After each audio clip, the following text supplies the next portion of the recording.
Saudara, ritual maut di Pantai Payangan Jember yang menewaskan 11 orang menjadi sorotan publik. Selain praktik ritualnya yang diduga menyimpang dari norma agama, gelar ritual di laut juga mengabaikan keselamatan. Bagaimana kelanjutan proses hukum kasus ini dan mengapa praktik ritual semacam ini masih marak di masyarakat? Sudah bergabung secara daring Bupati Jember Hendy Siswanto dan Kapolres Jember AKBP Heri Purnomo.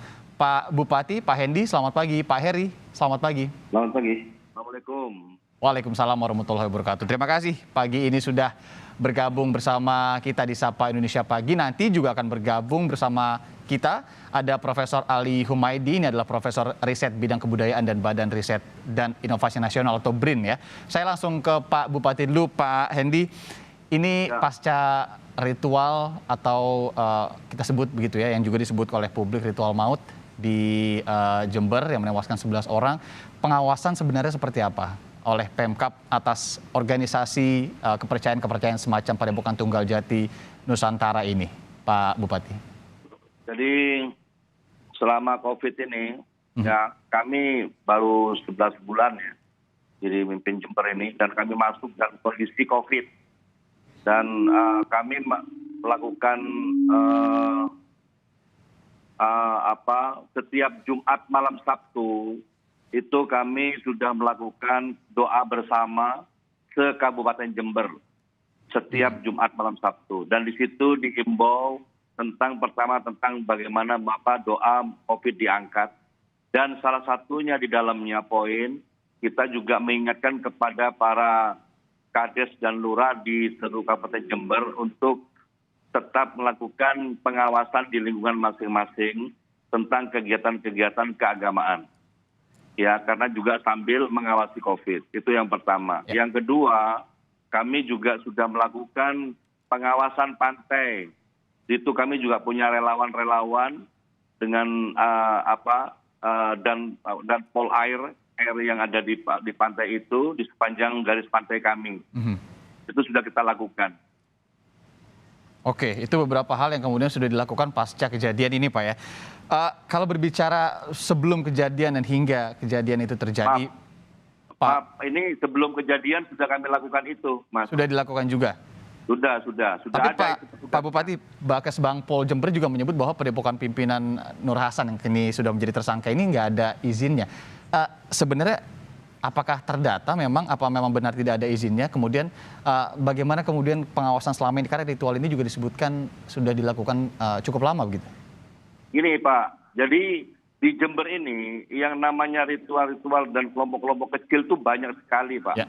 Kegiatannya ngaji biasa, pengajian itu kelompok juga, tidak perlu izin. Pengajian-pengajian arisan itu yang dibaca doa-doa.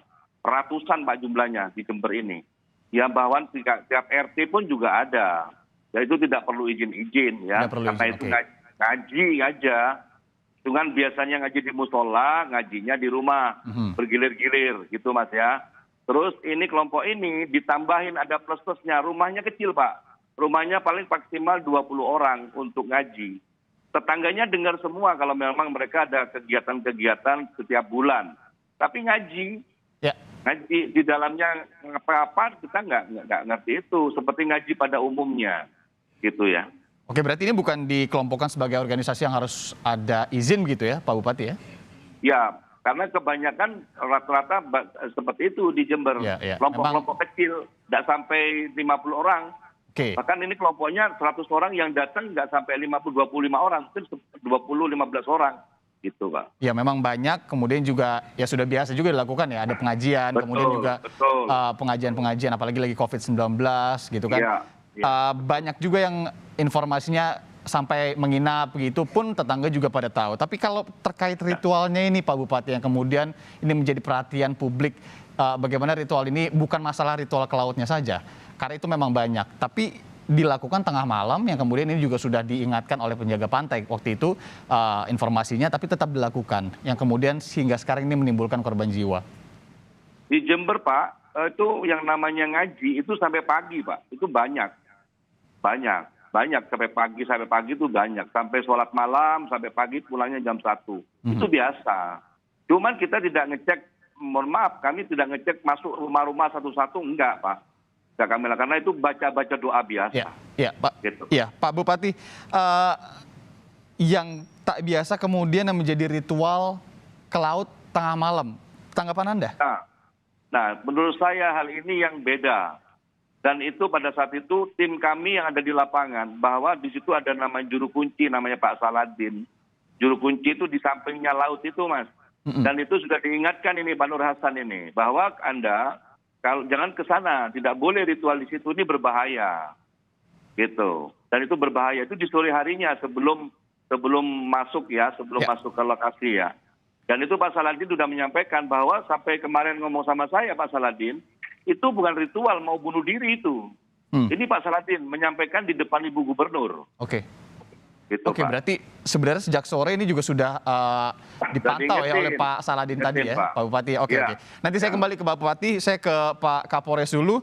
Ada Pak AKBP Heri Purnomo. Pak Heri, hingga saat ini satu orang ya, pendiri Padepokan Tunggal Jati Nusantara ini sudah menjadi tersangka. Apa dasarnya, Pak Heri? Dalam penetapan tersangka ini kami melakukan proses penyelidikan di mana fokus yang kami lakukan pada saat proses penyelidikan ini adalah menggunakan pasal 359. 359, oke. Di mana kami mencermati saudara N selaku penanggung jawab kegiatan yang bersangkutan menginisiasi semua rangkaian kegiatan ritual yang berjalan. Kemudian yang bersangkutan tidak pernah mempersiapkan apa yang menjadi kewajibannya selaku penyelenggara kegiatan berupa alat-alat keamanan, karena ini kegiatannya dilakukan di tempat yang cukup ekstrim dan berbahaya, tentunya harus diperhitungkan sebelumnya. Apabila nanti ada musibah atau ada bencana atau ada hal-hal yang tidak diinginkan, bagaimana nanti dengan safety-nya. Oke, berarti sejauh ini baru satu tersangka. Pak, kalau boleh diungkapkan juga hingga saat ini pemeriksaan terhadap saksi sudah berapa banyak dan bagaimana sebenarnya keterangan para saksi ini, mulai dari mungkin ada informasi mengenai tujuan dilakukannya ritual di tengah laut ini, kemudian juga hingga cara ritual yang dilakukan ini sebenarnya seperti apa? Karena ini yang tadi saya juga sudah sebutkan, Pak Bupati juga sudah sebutkan bahwa ritual ini sebenarnya dilakukan di lautnya tidak masalah, tapi di tengah malamnya itu Pak yang kemudian menjadi atau memakan korban begitu. Memang hasil keterangan dari korban yang selamat menyatakan bahwa kegiatan itu diawali dengan berdoa yang dilakukan di pinggir pantai, masih dalam daerah yang aman karena masih di pasir jauh dari air laut. Kemudian dilanjutkan dengan kegiatan tabur bunga, yang tabur bunganya ini dilakukan dengan cara berdiri berjajar. Jadi kelompok yang pria berada di barisan paling depan, kemudian saudara N selaku pimpinan kelompok itu berada di paling depan dari barisan. Kemudian barisan yang kedua adalah ibu-ibu dan anak-anak ya. Ada satu orang anak di situ, anak dari saudara N. Selanjutnya mereka berjalan ke arah laut sampai dengan air laut itu menyentuh lutut. Nah, itu memang dipersyaratkannya seperti itu. Nah, pada saat itu juga dilaksanakan pembacaan mantra atau kidung ya yang disampaikan oleh saudara N. Kemudian semacam doa seperti itu, Pak. Ya, ada semacam doa-doa itu, kemudian sambil membuang bunga atau menabur bunga di laut. Setelah itu, menurut pengakuan saudara N, kegiatannya akan selesai. Namun pada saat kegiatan sedang berjalan, ritual sedang berjalan, ternyata dari sisi sebelah kanan itu ada ombak yang datang karena memang posisinya di cerukan karang ya, jadi tidak terlihat oleh saudara N maupun anggota kelompoknya, sehingga pada saat ombaknya menerjang langsung menarik dan menenggelamkan seluruh jemaahnya. Oke, itu semacam keterangan saksi yang juga menjadi korban selamat, bagaimana kemudian proses ritual itu dilakukan dari awalnya begitu ya. Pak, kalau boleh tahu, adakah keterangan sudah seberapa lama sebenarnya ritual ini dilakukan? Bukan pengajiannya ya, tapi ritual ke tengah laut dan tengah malamnya ini. Kalau untuk ritual yang dilakukan, untuk yang sampai masuk ke dalam air, itu menurut pengakuan saudara N baru 1 kali ini dilakukan. Kemudian kalau untuk ritual yang lain yang dilakukan di seputaran pantai, masih dalam daerah-daerah yang aman itu sudah 6 kali ya dilakukan. Oke, tujuannya apa Pak? Untuk tujuan ini, jadi saudara N sebelumnya memang pernah menuntut ilmu, yaitu ilmu kejawen, dan pernah disampaikan oleh salah seorang gurunya bahwa air laut itu bisa menghilangkan segala macam penyakit, bisa menghilangkan segala bentuk guna-guna. Maka dari itu, semua anggota kelompoknya pada saat ritual diajak dan diperintahkan oleh saudara N untuk masuk ke air supaya bisa terkena secara langsung air laut tersebut sambil dibacakan mantra atau doa, supaya apa yang menjadi maksud dan tujuan dari anggota kelompoknya, ini tujuannya macam-macam ya. Iya. Ini semuanya bisa tercapai. Oke, berarti ada semacam ya kepercayaan ya bahwa ini kembali lagi ke alam gitu, dan kemudian ini dilakukan di laut. Saya ke Prof. Ali Humaydi dulu Pak. Prof. Ali ini merupakan Profesor Riset Bidang Kebudayaan dari Badan Riset dan Inovasi Nasional BRIN. Prof. Ali, pagi. Pagi Pak. Selamat pagi. Terima kasih ya Prof. sudah bergabung. Ini ada Pak Bupati Jember juga dan juga ada Kapolres Jember. Nah Prof. Ali, ini kan kalau masalah ritual, kemudian aliran kepercayaan, kita tidak bisa menampik ya bahwa memang itu ada di Indonesia dan memang itu juga menjadi sesuatu yang sudah dilakukan sejak lama sekali. Tapi masalahnya ritual yang dilakukan kemarin di Pantai Payangan ini menimbulkan korban jiwa hingga 11 orang dan terjadi di tengah malam gitu ya. Ritual maut atau ritual yang dilakukan di pantai ini juga tidak terjadi atau dilakukan sekali ini saja. Ada kejadian di sejumlah daerah sebelumnya kita tahu. Sebenarnya mengapa praktik ritual semacam ini masih marak dilakukan masyarakat, Prof. Ali? Iya, kejadian yang ada di Jember ini kan sebenarnya adalah anggap saja adalah satu dari ribuan padepokan, ribuan kelompok-kelompok seperti itu yang selalu rutin melakukan laku kalau dalam versi orang Jawa. Jadi biasanya dilakukan oleh 2 kelompok pada umumnya, 2 klaster kelompok. Klaster pertama adalah klaster eksklusif, sama yang kedua adalah klaster kelompok kepercayaan. Nah, yang terjadi di Jember ini sepertinya adalah yang klaster eksklusif. Eksklusif itu adalah dia memiliki identitas keagamaan secara formal administratif, tetapi kemudian kerinduan kepada untuk mengatasi problema hidup, untuk ingin berkerumun di dalam satu perasaan yang sama, satu kejadian yang sama itu ada di situ. Atau kelompok-kelompok kanuragan, pencak silat dan sebagainya itu yang biasanya melakukan laku-laku seperti itu. Selain dari kelompok kepercayaan, kalau kelompok kepercayaan itu udah biasa melakukan laku itu baik di laut, di gunung dan seterusnya. Begitu Pak.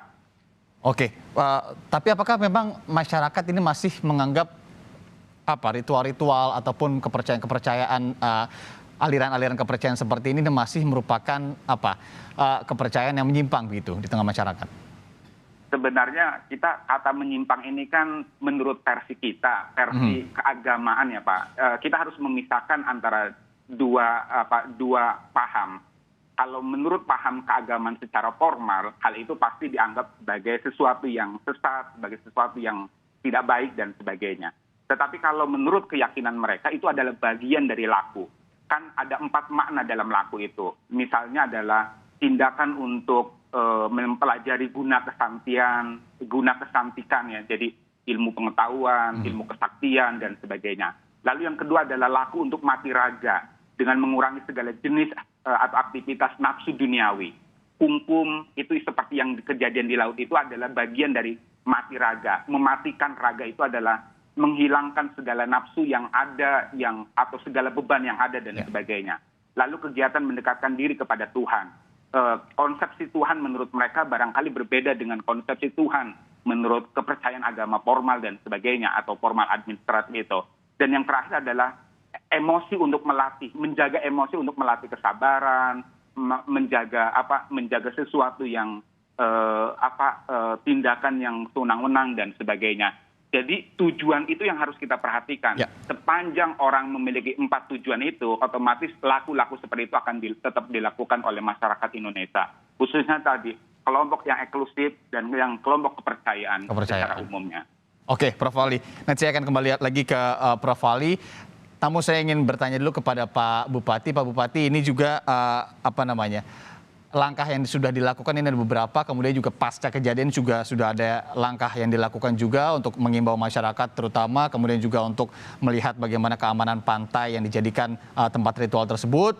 Apa kedepannya yang dilakukan untuk mengantisipasi kejadian-kejadian serupa ini terjadi? Jangan dijawab dulu, kami akan kembali usai jeda berikut ini, saudara, tetap di Sapa Indonesia Pagi.